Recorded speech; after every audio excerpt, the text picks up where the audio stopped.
Kenya is still reeling from Tuesday's protests and riots in Nairobi. But what were they all about? All other preceding generations, every move they make is determined by fear. This is the generation that will end that fear so that we can give life to the Constitution. The Constitution is not just a toilet paper. Plus, Hamas is building new weapons factories in Gaza. Hamas is setting up small-scale weapons manufacturing sites throughout the Gaza Strip, is recruiting additional young men in areas of the Gaza Strip that Israeli forces are not currently operating in, and is thus creating this regeneration structure. And later, President Volodymyr Zelensky of Ukraine visits the front lines and a look back at Russian atrocities in another post-Soviet republic. Today is Wednesday, June 26th, and this is VOA's Flashpoint Global Crises.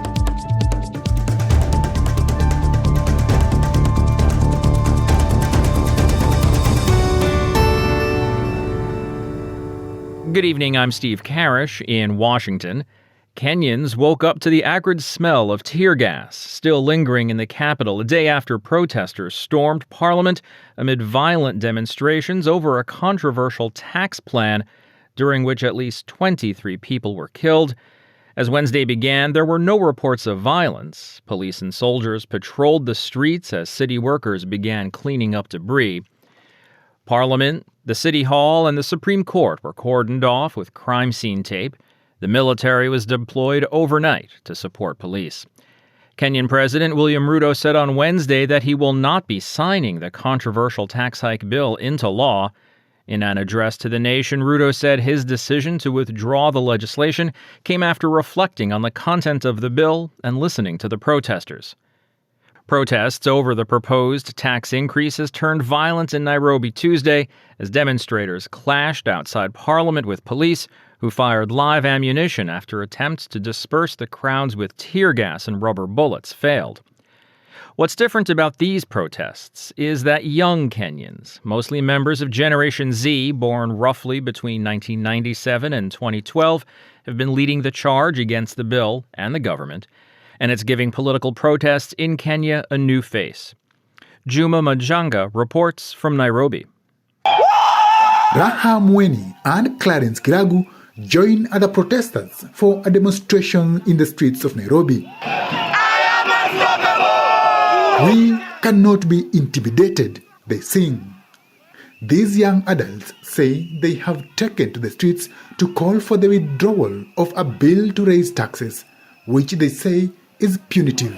They're taxing everything that's essential to us. You even have people from everywhere, middle class, upper class, we're all here to protest against this bill. So that should show you the gravity of this situation. Shouldn't the aim of the government be to improve the standards of living? Unlike previous political protests in Kenya, these protests are largely led by members of Generation Z, people born in the late 1990s and early 2000s. They are largely using social media to mobilize. Kiragu says their tactics have been successful. We're using social media as a platform to show them that we cannot be contained. They want us here until 6, we'll protest until 8, we'll protest until midnight. In all platforms, we will be here to tell them that that finance bill needs to go. Reject the finance bill. Socio-political protests in Kenya have, in the past, largely been led by politicians and their supporters without the involvement of young people. Reject! Chief Nyamweya, another protester, says his generation's motivations are different. We have been governed by fear since independence. All other preceding generations, every move they make is determined by fear. This is the generation that will end that fear so that we can give life to the Constitution. The Constitution is not just a toilet paper. Kenyan police fired when demonstrators stormed the legislature Tuesday. Reports say at least 5 were killed and dozens injured or arrested.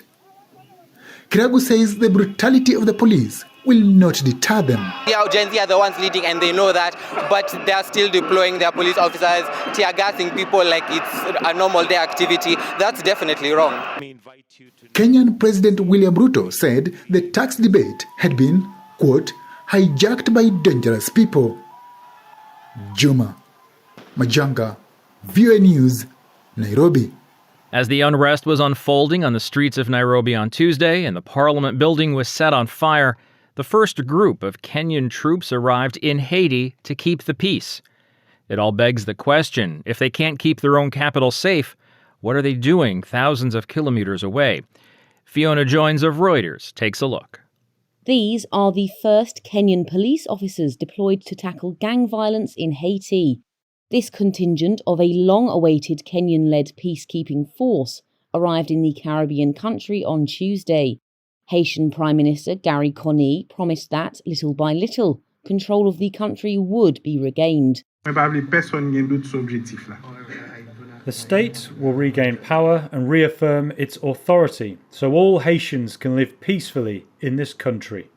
Kenya's National Security Advisor Monica Juma said the force would prioritise protecting civilians, opening up routes for movement of people, goods and humanitarian aid, and protecting state institutions. People of Haiti deserve peace, deserve security, deserve sustainable development. Gang wars in Haiti have now displaced 500,000 people. Nearly 5 million are facing severe food insecurity. Armed groups, which now control most of the capital, have formed a broad alliance, while carrying out widespread killings, ransom kidnappings and sexual violence. However, even as uniformed Kenya police disembarked from a Kenya Airways plane in Port-au-Prince, a different kind of chaos was erupting back in Nairobi. Kenyan police opened fire on anti-tax demonstrators who were attempting to storm Parliament. Several protesters were killed and dozens wounded. A Kenyan security source said the Nairobi violence was unlikely to disrupt plans to send more Kenyan police to Haiti. It has, however, led to some questions about Kenya's ability to lead the security mission. That's Fiona Joines of Reuters reporting for us today. And now our coverage of Israel and Gaza begins in Washington, where Israeli Defense Minister Yoav Gallant met with U.S. Secretary of Defense Lloyd Austin on Tuesday, a day after receiving a warning from Secretary of State Antony Blinken against allowing the conflict with Hamas in Gaza to expand. VOA's congressional correspondent Catherine Gibson has more. Concern growing Tuesday as increased shelling at the Israel-Lebanon border raises the prospect of a broader regional conflict. Israeli Defense Minister Yoav Gallant continued his Washington meetings, joining Secretary of Defense Lloyd Austin at the Pentagon, who called for a diplomatic solution. Hezbollah's provocations threaten to drag the Israeli and Lebanese people into a war that they do not want. Such a war would be a catastrophe for Lebanon, and it would be devastating for innocent Israeli and Lebanese civilians. Gallant said Israel was at a crossroads that would impact the entire Middle East. In the north, we are determined to establish security, changing reality on the ground, and bringing our communities safely back home.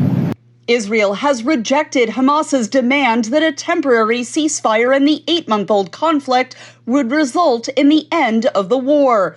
One analyst told VOA that Gallant is a key link for the United States as it continues those negotiations. Raphael Cohen is the director of the Strategy and Doctrine program at RAND Project Air Force. The Biden administration has generally seen Defense Minister Gallant as a actual ally in this endeavor. Gallant, of note, sort of offered his own post-war plan several months ago. It wasn't bought off by the Netanyahu administration. So I think Secretary Austin and Secretary Blinken believe that they have some sort of willing partner in Gallant that could be a sort of useful intermediary with the Netanyahu government. The war began October 7th when Hamas launched a surprise attack on Israel, killing 1,200 people and taking some 240 people hostage. Gaza's health ministry, which does not distinguish civilians from combatants, says more than 37,000 Palestinians have died since the beginning of hostilities. At the United Nations Tuesday, Humanitarian Affairs Officer Yasmina Guerda warned that the situation in Gaza is dire. None of them have living conditions. What they have, if you look closely, is survival conditions. and barely. They're holding on by a thread.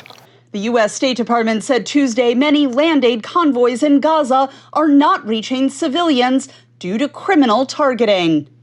Matthew Miller is the spokesperson for the U.S. State Department. The work remains ongoing. The situation is still incredibly dire. We need to continue to get more humanitarian assistance into the north and, of course, address the stagnation and, in some cases, the reversal in situation in the south. Miller said an end to the conflict is the only reliable way to end the suffering in Gaza. Catherine Gibson, VOA News. Hamas is rebuilding its weapons production capacity in the Gaza Strip as part of a larger effort to reconstitute its military forces. An Israeli military correspondent reported on June 24th that Hamas is establishing small weapons manufacturing sites across Gaza in order to replenish its stockpiles of military equipment and weapons. For more, I speak with Andy Parry. She's a Middle East security program researcher with the Institute for the Study of War. We are seeing reports that Hamas is reconstituting its military forces in the Gaza Strip. Reconstitution has two main components. One side is the reorganization of forces by combining degraded units into these more cohesive and capable fighting structures. And Hamas has presumably been shifting and reorganizing its forces throughout the war as the IDF has moved in and withdrawn from different areas of the Gaza Strip. But now what we are really seeing is this other side, which is regeneration. Regeneration consists of replenishing depleted stocks of weapons, training and recruiting new forces. And most recently, we've seen a correspondent working closely with the Israel Defense Forces, saying that Hamas is setting up small-scale weapons manufacturing sites throughout the Gaza Strip, is recruiting additional young men in areas of the Gaza Strip that Israeli forces are not currently operating in, and is thus creating this regeneration structure. Now, Hamas, the Palestinian Authority, different UN organizations, different NGOs, all say that Gaza is nearly totally destroyed, totally devastated. There is no safe place. How are they able to manufacture weapons and carry out this sort of organizational structure in any kind of meaningful way? Absolutely. Well, one of the questions we have to ask is where Hamas is getting this raw explosive material from. And a lot of it is coming from unexploded ordnance or bombs that Israelis have been dropping on the Gaza Strip. Israeli officials estimate that there's upwards of 3,000 bombs that have not exploded. And Hamas and other Palestinian militias have been able to gather these materials and rig them to detonate to target Israeli forces. There's reporting that Hamas is creating these sites where Israeli forces are not currently operating. So they're able to really complicate how Israeli forces are targeting the new sites. Now, Benjamin Netanyahu's, one of his stated goals is to eradicate Hamas. If this is correct, it certainly looks like that's not going well. The Israeli political and military establishment has definitely been increasingly clear on what their war aims are in the Gaza Strip and how they define the destruction and dismantlement of Hamas. They're going after leadership, after Hamas's underground infrastructure, diminishing Hamas's total body of knowledge and their ability to fight as a cohesive unit. They're not expecting to kill every single Hamas fighter out there. They ultimately want to make sure that October 7th can never happen again. And by really degrading Hamas's ability to fight as a cohesive unit, they're making sure that that can happen. I think some people might have in their mind a munitions factory, kind of like what we think of, from the newsreel footage of World War II, the arsenal of democracy and big weapons rolling off the assembly line. What kind of facilities are we actually talking about here when we talk about a manufacturing facility? These, all indications is that these are small facilities with just perhaps a rocket lathe or just quite small scale. This contrasts to what the IDF has been able to destroy throughout the Gaza Strip and what Hamas was previously able to use and organize to manufacture its weapons that it's using right now and that it used during the assault on October 7th.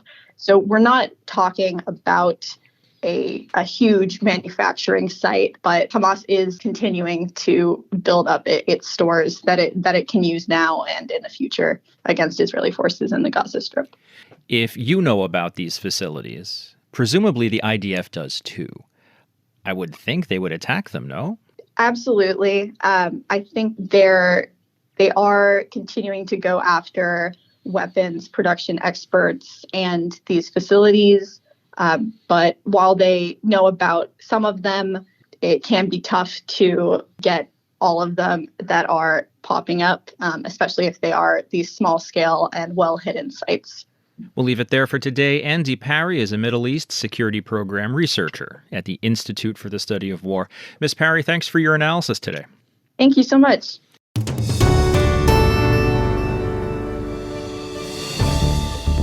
You're listening to Flashpoint Global Crises from the Voice of America.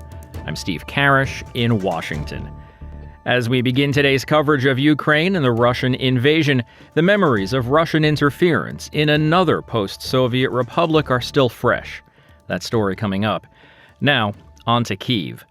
On Wednesday, Ukrainian President Volodymyr Zelensky visited troops in the Donetsk region, and more on the arrest warrants for top Russian military officials. VOA correspondent Anna Chernikova has the details from Kyiv. On Wednesday morning, President Volodymyr Zelensky posted a video address from the city of Pokrovsk in the Donetsk region. This area is currently the scene of some of the fiercest fighting in the entire front line. Почав цей день на Донеччині разом з нашими воїнами, разом з головкомом Сирським та новим командувачем. Zelensky announced that he arrived in the Donetsk region together with the Commander-in-Chief of the Armed Forces of Ukraine, Alexander Syrsky, and the newly appointed Commander of the Joint Forces, Andriy Ignatov. The president officially introduced Ignatov to military personnel and listened to the reports directly from the combat positions. Zelensky held a meeting on the security situation in the region and discussed further actions to be taken by the Ukrainian armed forces with the Commander-in-Chief and the brigade commanders. The president also honored the soldiers with state awards. Zelensky also visited a field hospital that is a stabilization point for wounded soldiers. He talked to the medical team and honored them with state awards as well. Other important issues addressed during the visit were the security and assistance to the local residents. The president said ensuring the essentials of life such as water, social issues, evacuation, assistance for defense, and the restoration of housing is currently a priority. As reported on Tuesday's show, the International Criminal Court issued arrest warrants for former Russian Defense Minister Sergei Shoigu and Chief of the General Staff of the Russian Armed Forces Valery Gerasimov for shelling Ukraine's energy infrastructure.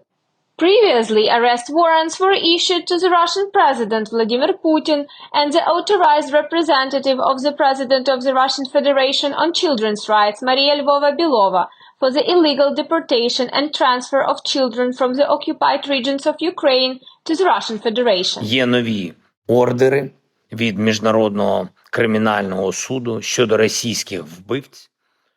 President Zelensky welcomed such a decision of the International Criminal Court and said that Russian officials should be held accountable for what they are doing in Ukraine. Meanwhile, Ukraine returned 90 more prisoners of war from Russia in a prisoner exchange. Among the soldiers returned home to Ukraine are defenders of Mariupol and defenders of the Chernobyl nuclear power plant. Also those who were captured in Kherson, Donetsk, Kharkiv, Zaporizhia, and Luhansk regions. Ukrainian military officials confirmed that as part of the latest prisoner exchange, Metropolitan Ioanafan of the Russian Church representation in Ukraine, who was under arrest in Ukraine for supporting Russian armed aggression, was exchanged for Ukrainian soldiers. According to the General Staff of the Armed Forces of Ukraine, Ioanafan agreed to his exchange in April 2024. Anna Chernikova, VOA News, Kyiv. And from Ukraine, we head to the southeast.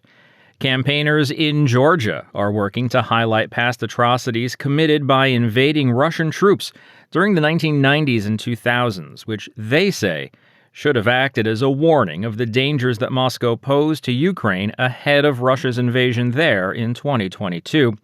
The campaign seeks to highlight the suffering of forgotten Georgian victims through a documentary and series of events in Western capitals. VOA's Henry Ridgewell has more. As the Soviet Union was collapsing in the early 1990s, Georgia declared independence. There were tensions with ethnic minority groups in the Abkhazia and South Ossetia regions bordering Russia. Many Georgians say Moscow exploited those tensions to stoke conflict. Tamar Chergoleshvili, the founder of the Before Bucha Was Abkhazia campaign, blames Russia for the war. Wars broke out in Georgia that were branded as ethnic conflicts and civil war, but in fact it was Russia that was organizing all those turmoils, wars and bloodsheds in order to dismember Georgia and not to allow newly independent states to become truly independent, truly sovereign, and become the member of the Western democratic world. Russia disputes that history and insists it sent troops into those regions as peacekeepers. In the conflict between separatists and Georgians from 1989 to 1994, an estimated 10,000 to 30,000 people were killed. Exact figures aren't known, and over 200,000 were forced to flee their homes. Survivors of the conflict say multiple atrocities were committed by local armed separatists, other militia groups, and their Russian allies. Taliko Zarandia recalls the killing of her neighbour's son. Zarandia says a group of militants arrived and charged at them like wolves. They rushed towards the boy and asked how old he was. He replied that he was 15. "You deserve 15 bullets then," they replied. Then, she says, they shot him 15 times in the head. Russia denies committing atrocities, but the Organization for Security and Cooperation in Europe describes what happened in Abkhazia as ethnic cleansing. The harrowing testimony of survivors is reminiscent of the accounts from Ukrainians following Russia's February 2022 full-scale invasion. In the Ukrainian cities of Bucha and Irpin, survivors described similar killings, rapes and torture, also denied by Russia despite widespread evidence and mass graves. Chergoleshvili says Ukrainian journalists contacted her for information on what had happened in Georgia. We all knew that something horrible had happened in Abkhazia, but it was so dusty. No one wanted to go through it ever again. But Ukrainians made me to go through the material before giving them, and I had goosebumps and I felt so shameful. The campaign, which is touring the United States and Europe, includes documentary screenings and presentations detailing the horrors that happened in Georgia.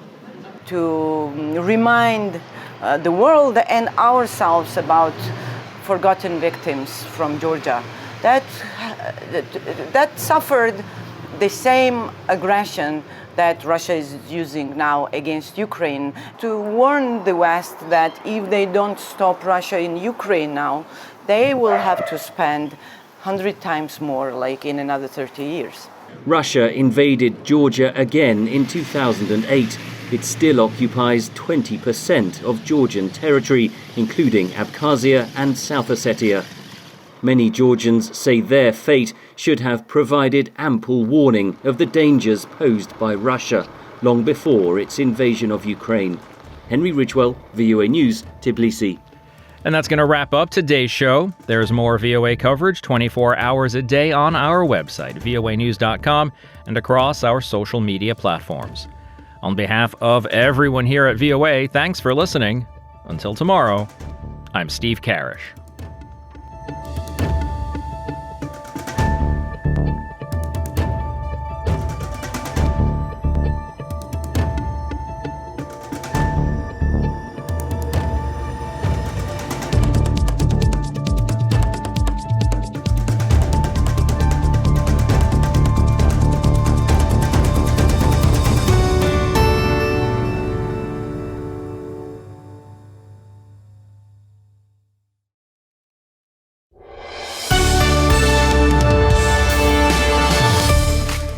For deeper dives and expert analysis, listen to VOA Podcasts.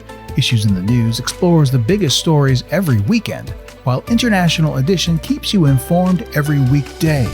Plus, with the 5-minute newscast at the top of every hour, you're always up to date.